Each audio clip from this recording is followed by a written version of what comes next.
Jazakumullah khair atas pengajarannya. Allah jazakum khair insyaallah. Ana mau tanya Ustaz, apakah benar Allah di atas arsy dan apakah arsy harus kita rubah dari makna aslinya karena tidak mungkin Allah bergantung pada makhluk. Tayyib. Ar-Rahmanu 'alal arsy istawa. Surat Taha itu. Ya, Ar-Rahmanu 'alal arsy istawa. Allah Subhanahu wa taala dalam arsy-Nya istawa. Istiwa. Dalam memahami istiwa ini ulama sudah terbagi pada beberapa pendapat. Umumnya dua pendapat. Ada yang mengatakan sudah menempatkan sesuai dengan hukum ayatnya saja. Namanya tafwid. Tafwid itu mengembalikan makna kepada apa yang hanya diketahui oleh Allah Subhanahu wa taala. Qur'annya berkata Ar-Rahmanu, Allah yang Rahman itu 'alal arsy, di arsy istawa. Jadi ada arsy, yang di arsy itu Allah istawa. Apa makna istawa itu? Apakah menguasai? Apakah berdiam? Apakah bertempat? Ataukah ada di situ? Nah, kata pendapat yang pertama, istiwa itu maklum, diketahui sesuai dengan pengetahuan Allah. Karena sesuai dengan hukum Allah, kita tidak perlu kemudian menafsirkan, biarkan ayatnya saja seperti itu.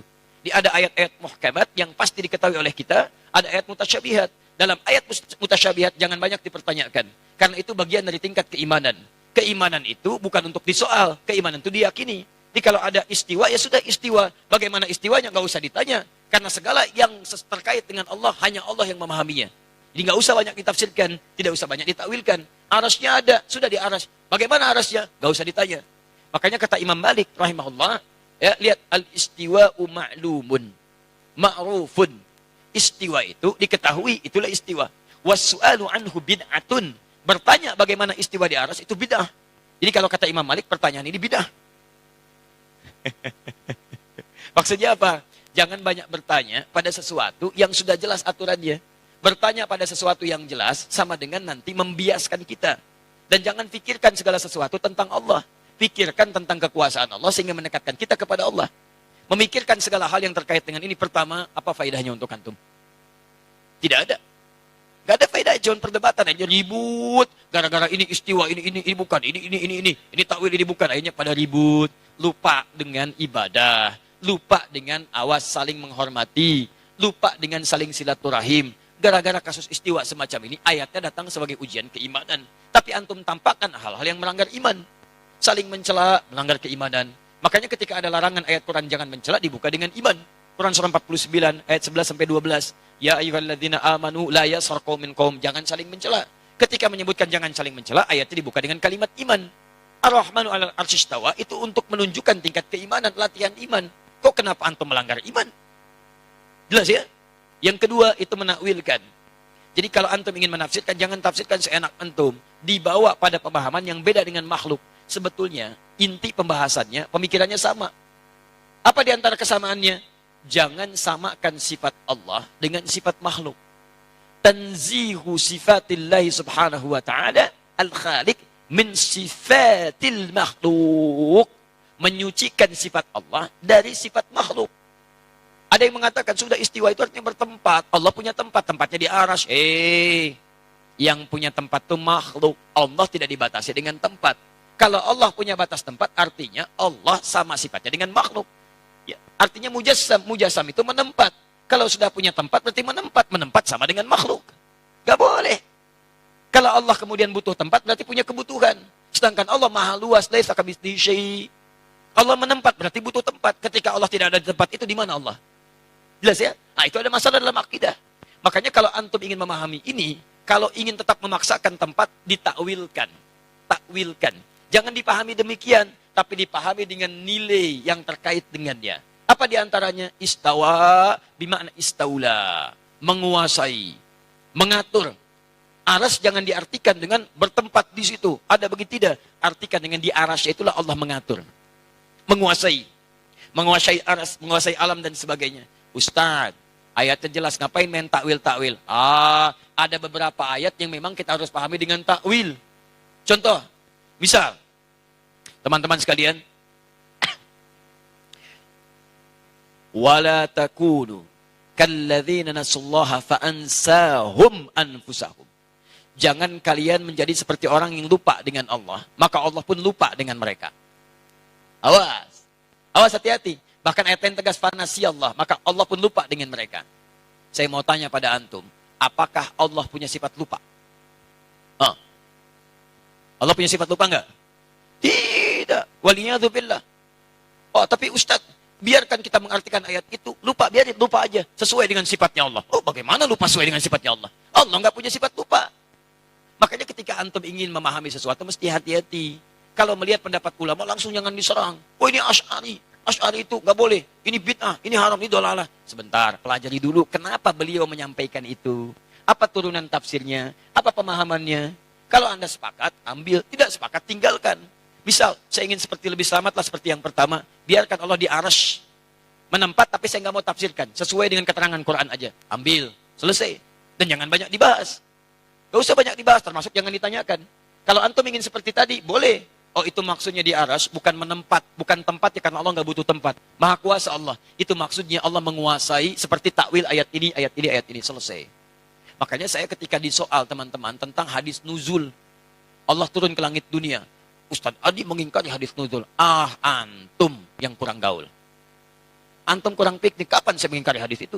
Kalau saya mengingkari, saya nggak akan sampaikan hadisnya. Saya meyakini hadis itu. Bahkan hadis itu disampaikan oleh riwayat Tabaqah pertama oleh 30 orang sahabat paling thiqah. Cuman pemahaman saya tidak seperti pemahaman antum dalam memahami hadis itu. Itu masalahnya. Ini kadang orang itu seenaknya saja. Ustaz Adi mengingkari ini. Bukan mengingkari, antum yang kurang paham. Saya meyakini hadis itu, cuman pemahaman saya beda dengan pemahaman antum. Di teman-teman ada yang menafsirkan Allah turun. Turunnya itu betul-betul turun ke langit dunia. Turun.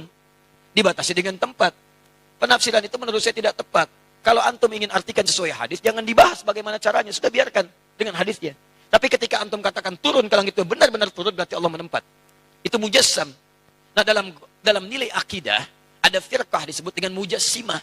Firqah itu menjadikan Allah berjism kepada makhluk yang semalam saya bahas itu. Di antara turunannya aliran sesat, kata Syekh Hashim. Siapa aliran sesat ini? Yang meyakini Allah mujassam. Mujassam itu menyatu dengan benda, dengan tempat, bahkan dengan makhluk. Di antara yang paling fatal, Allah menyatu dengan jasad seseorang. Itulah yang manunggaling kaulah Gusti. Ya, menyatu dengan diri saya, merasa lebih dekat. Siapa kamu? Saya Allah. Allah sedang apa? Sedang makan. Itu bahaya. Musyrik itu. Termasuk maaf. Allah ada di tempat, Allah menetap. Paling sederhana saja begini. Maaf ya, Papua dengan Lampung bedanya 2 jam. Duluan Papua. Kalau antum artikan hadis akhir malam dengan Allah turun, misal Allah turun ke dunia. Di situ ada. Ketika Allah turun di Papua, mana orang Lampung?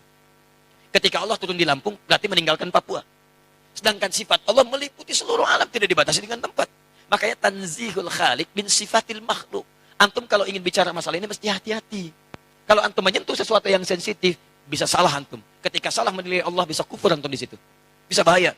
Awas, kalimat kufur ini mesti hati-hati. Nanti dipotong lagi nanti di situ kalimatnya. Nanti nyebar lagi macam-macam lagi. Awas. Ada orang yang hobi motong-motong. Ya, itu dosanya banyak itu. Jelas ya? Cara paling gampang yang seperti itu, kalau ingin paling gampang, sudah antum yakini saja, belum punya ilmu, diimani, jangan banyak dibahas. Termasuk pertanyaan seperti ini. Ya, simpan aja, yakini aja, jangan terlibat pada hal-hal diskusi yang tidak meningkatkan iman. Atau membuat antum justru saling meninggalkan ibadah, lupa dengan nilai-nilai yang lebih penting. Biarkan sifat Allah dengan keagungan Allahnya, sifat kita hanya sekedar mengikuti tuntunan Allah Subhanahu wa Ta'ala. Paham? Jadi kata Imam Malik bertanya seperti ini, hukumnya apa? Jika ada jawaban yang tadi saya sampaikan benar, ukurannya sesuai dengan Al-Quran dan Sunnah, silahkan amalkan. Berdasar pernyataan para ulama. Tapi jika ada yang keliru, maka antum sampaikan, karena itu mutlak dari kelemahan saya. Begitu disampaikan dan saya cek saya salah, saya tidak akan malu untuk mengatakan maaf saya keliru. Ya, pendapat ini yang benar. Silahkan ambil pendapat ini, tinggalkan pendapat saya, lemparkan ke tembok. Jangan pernah dipakai lagi.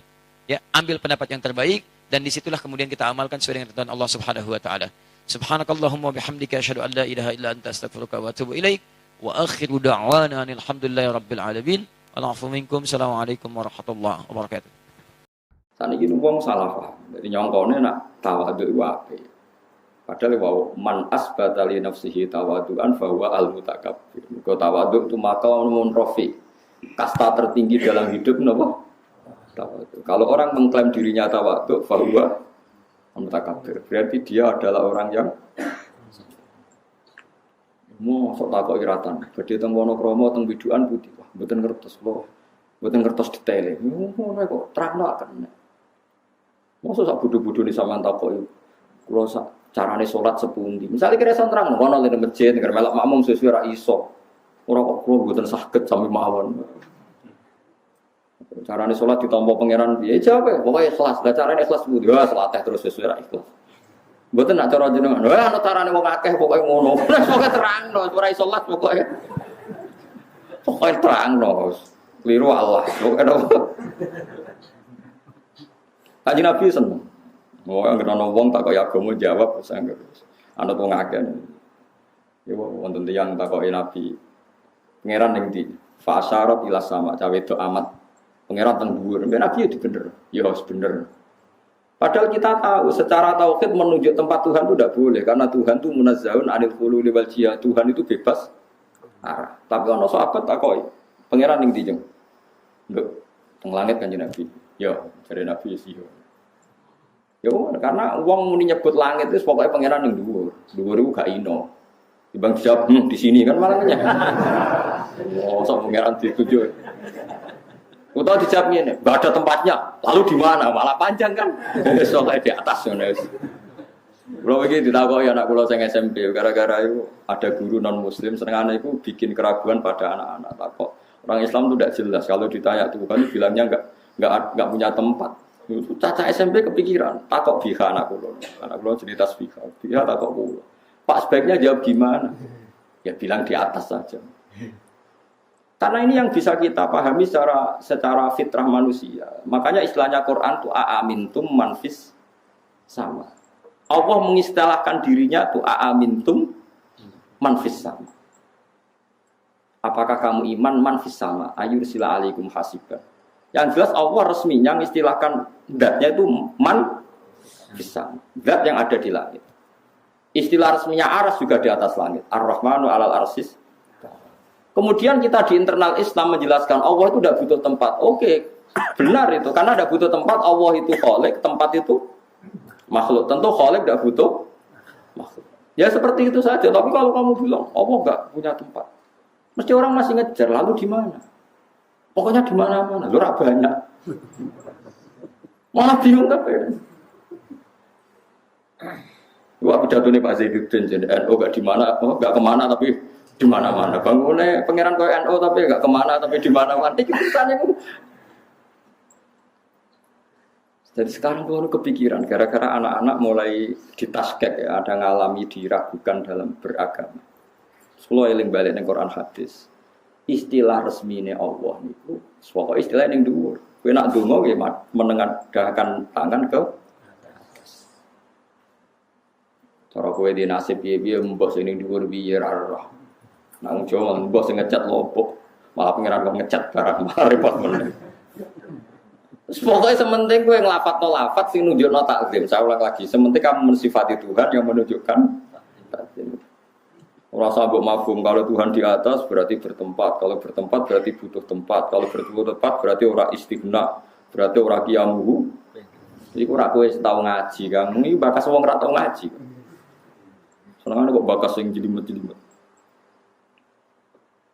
Mulane kula suwun, Allah nak nerangno dzate nggih sederhana. Amin tu manfis sama, amin tu manfis. Wa huwal ladzi fis samai ilahu wa fil ardi ilah. Kadang awan nerangno wa huwa wa fis samawati wa fil. Jadi Allah itu ya biasa saja bilang. Aku yo ono. Anakku yo ning langit, aku yo ono ning bumi. Tapi aku iku sitok kul wa ahad. Ya sudah seperti itu. Jadi kalau dicoba tenan waduh. Kalau suwi ra kepikiran, kalau tauhid waras. Kalau nabi kadang ini SMP ini ya kepikiran juga. Allah itu di mana? Sekolah eling hadis bahwa ada amat ditanya Nabi untuk ngetes dia mukmin dak. Ketika ditanya aina Allah fa asyarat ila sama. Sama Nabi dibenarkan. Ya sama Nabi nopo? Dibenarkan bahwa Allah itu di atas. Tapi kira usah mikir lalu Allah duduk di kursi. Kursinya itu dari singgasana gini, terus buleten itu serasa mikir. Nah Imam Ghazali lah mikir gampang. Aras itu diciptakan Allah, kursi juga diciptakan Allah. Kalau diciptakan berarti aras dan kursi yang butuh kudrohnya Allah, bukan kudrohnya Allah yang butuh kursi yang aras. Ya semono ae biasa wae, ora usah ribet. Wong aras masih yo kondange koyo ngono diciptakan, kursi yo diciptakan. Nah, bangsa di wis pokoke ya di itu objek. Daripada kayak muni Allah ada di mana-mana, terus cilik-cilik malah takut, rak banyak, malah disimpul, waduh repot benar. Kalau di mana-mana udah nyimpul nih, kalau gitu banyak, malah repot mana? Ya orang tasawuf malah bingung nona, Allah ada di hati, baru saya malah repot mana?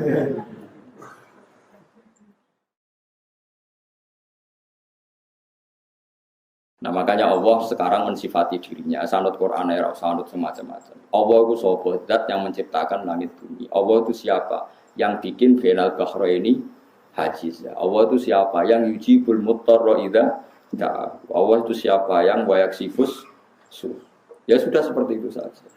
Jadi menerangkan Allah itu terangkan lewat reputasi Tuhan atau ahwal ya, atau af'alullah, bahwa Allah itu yang menciptakan langit bumi yang ya sudah seperti itu. Hindari ngomong Allah sing mengarah ke hulul dan jihad, bahwa Allah itu butuh tempat, butuh apa. Geleng-geleng. Jadi kalau suwun sing ngaji kula niku nyifati Allah kama wasofa nafsa, sebagaimana Allah mensifati dirinya sendiri. Ora usah mikir macam-macam.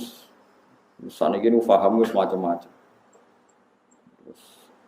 Dua paham ini menjadi kelompok besar, yang satu disebut ahli sunnah yang takwil, yang satu disebut ahli sunnah yang tafwid.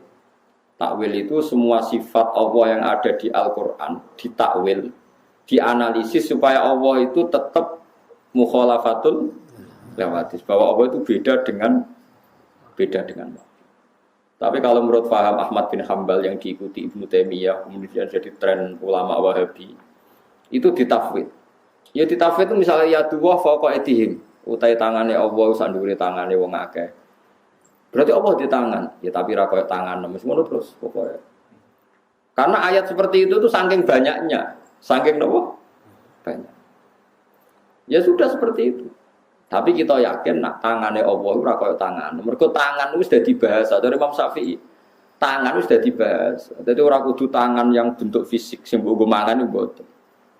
Misalnya tangan-tangan raja, maknanya ya kekuasaan raja. Misalnya lempar batu sembunyi tangan. Mau tangan bisa disembunyikan ning ndi. Pokoke wong ora tanggung jawab jenenge lempar batu sembunyi tangan. Mun wis dadi bahasa iku ora ono maknane. Ya, makanya teorinya Imam Syafi'i itu sederhana. Sesuatu yang sudah menjadi bahasa itu ora perlu ono maknane. Pokoke ngono. Pokoke ngono. Wis pokoke ngono. Ya pokoke. Kalau beri beberapa contoh. Kalau ada kasus di Wonokromo, kemudian intelijen di Jakarta tahu. Bahasanya kan kasus di Wonokromo di Bantul diketahui oleh Jakarta. Terus kita takut. Diketahui nganggo apa? Ya nganggo moto. Mosok Jakarta iso delok. Ya diketahui manane roh, nggo roe nganggo apa pokoknya diketahui kok takoki kudu nganggo.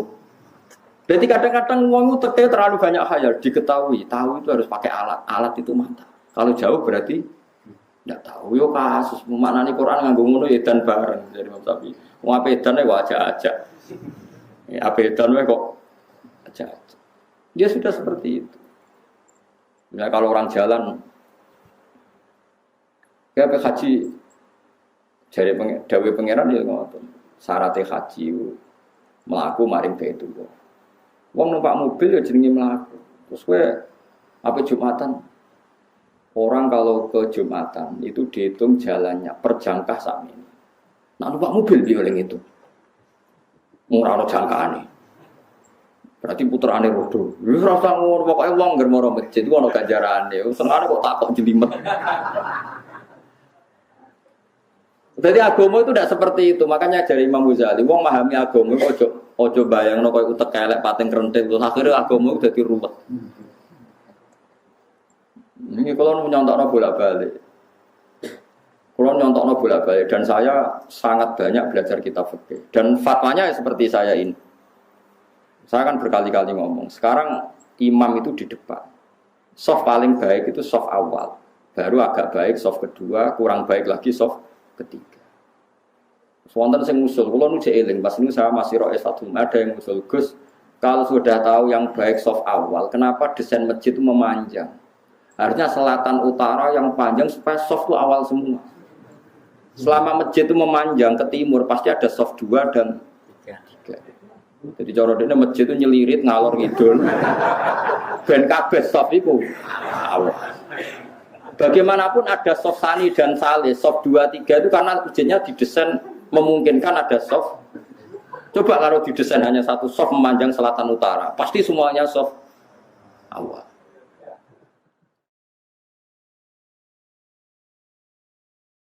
Terus ada urutan dalam itu. Yang paling afdol yang an yaminil imam. Jadi yang kanannya imam lebih afdol ketimbang an yasaril imam.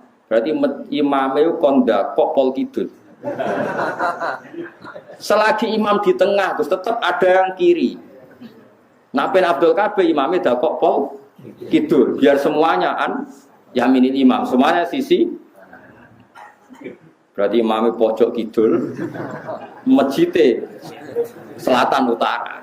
Abdul kabeh mergo saf awal kabeh an yaminil imam. Tapi agama maksudnya orang ngono iku. Soale tak takoki. Lah nek ngono paling afdol ndi? Nek wis didesain masjid ngono paling afdol. Sing paling parek ya kono rubet imam ya. Agama itu tidak seperti itu. Makanya ketika Nabi halakal mutanatiun. Orang yang memperjeli dalam agama itu rusak. Maksudnya dijuruk-juruk, no agama itu dijuruk-juruk. Itu udah dibulat. Saking khawatir Allah itu gak nempat, terus sampai darahnya Allah yang dua gak gelap. Ojo darahnya Allah yang langit, kok darahnya Allah di tempat.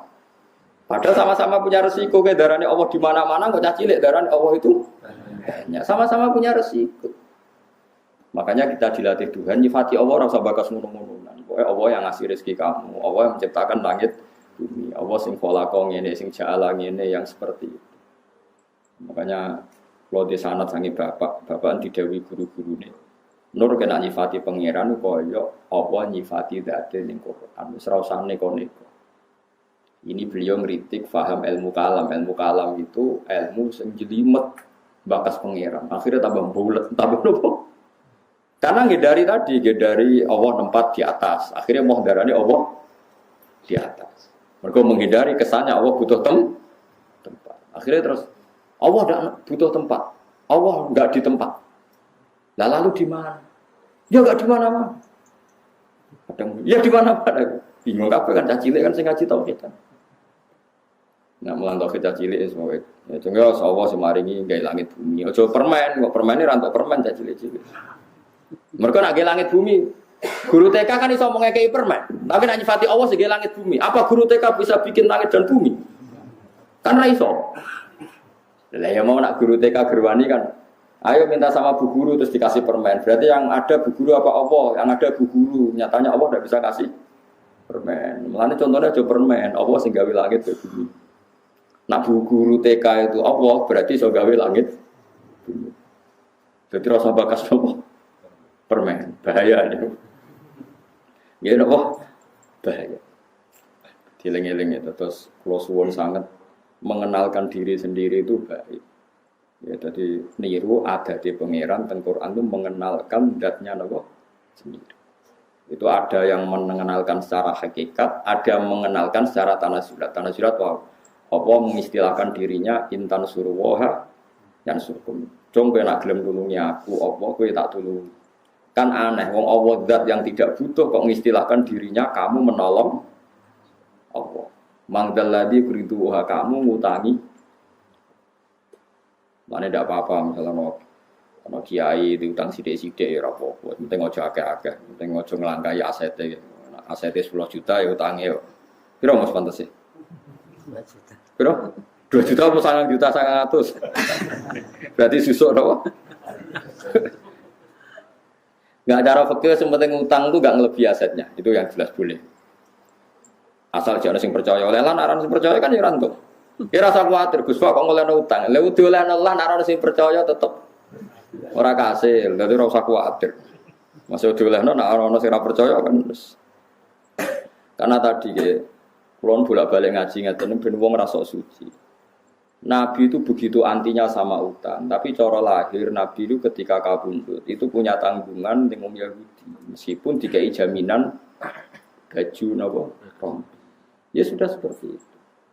Nabi yang ngendikan syarat imam sing iso maca Fatihah ngene-ngene. Tapi ku standar ideal ya ummul qaum aqra'uhum li kitabillah. Fa in kanu fil qira'ati sawa'an fa afqahuhum. Imam ku sing macane Quran paling bener. Nah es padha Qur'ane padha bener sing paling alim fikih. Itu Nabi ngendikan dengan standar ideal, tapi Nabi nggih nate ngendikan sallu khalfa man qala la ilaha illallah. Ke makmum sapa wae sementing imame nglafadzno la ilaha illallah. Jadi ana standar ideal, ana standar sosial. Ya urip nek iso mati ora usah diutang. Tapi kok ora diutang nang malah anak mati. Kathah yang goblok ngoten. Senin niku ora ana sing nggo tuku beras. Dekne mau utang. Mergo utang tabungan beras. Lah akhirnya anake dina Senin ra mangan gara-gara bapake wedi. Iki goblok ta zuhud. Sampeyan tak takok, iku goblok apa zuhud? Goblok. Jadi ana zuhud ana goblok. Mana dari Imam Syafi'i, ana wong kok tasawuf. Iku mulai subuh jawara, zuhur wis wajat tahu ahmad. Engko zuhur wis ahmad, uteke wis kumpruk. Imam Syafi'i saking gedhinge tasawuf jare, wong kok tasawuf subuh. Iku ora usah ngenteni ngasar. Zuhur wajat tahu ahmad. Zuhur wis nopo? Kumpruk ahmad. Saking gedhinge Imam Syafi'i ben tasawuf. Tapi tasawuf sing goblok lho. Ya wow, misale ana wong anti utang. Lho anti utang yo oleh wong. Tapi kan terus misalnya anake Senin loro ora diobatno, mok perkarane wedi utang. Niku goblok apa hati-hati? Yo goblok anake loro ora dipriksakno, mergo wedi. Imam Syafi'i itu mencontohkan sekian. Ya ora usah ngono, urip ora usah ngono.